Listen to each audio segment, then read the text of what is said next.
ভোলা পৌরসভার কিচেন মার্কেটের সামনে ডিমের দোকানে ডিম বাছাইকে কেন্দ্র করে ডিম বিক্রেতা ও ক্রেতা মোহাম্মদ জহিরের সাথে কথার কাটাকাটি হয়।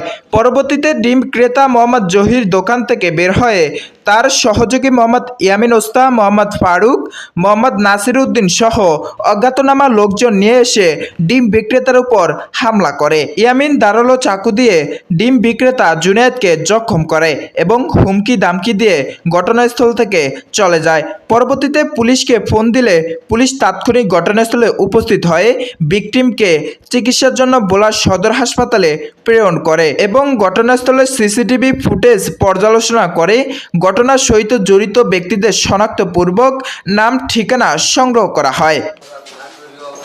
পরবর্তীতে ভোলা সদর মডেল থানার পুলিশের সঙ্গীয় ফোর্স সহায়তায় বিভিন্ন স্থানে অভিযান পরিচালনা করে ঘটনার সহিত সরাসরি জড়িত মোহাম্মদ ইয়ামিন ওস্তা, মোহাম্মদ ফারুক, মোহাম্মদ নাসির উদ্দিনকে গ্রেপ্তার করা হয়। এ বিষয়ে ভোলা সদর মডেল থানা ভারপ্রাপ্ত কর্মকর্তা ওসি হাসনাইন পারভেজ বলেন, এই ঘটনার বিষয়ে মামলা রুজুর প্রকৃতি রয়েছে। ঘটনার জড়িত অন্যান্য আসামিদের গ্রেপ্তার অভিযান অব্যাহত রয়েছে।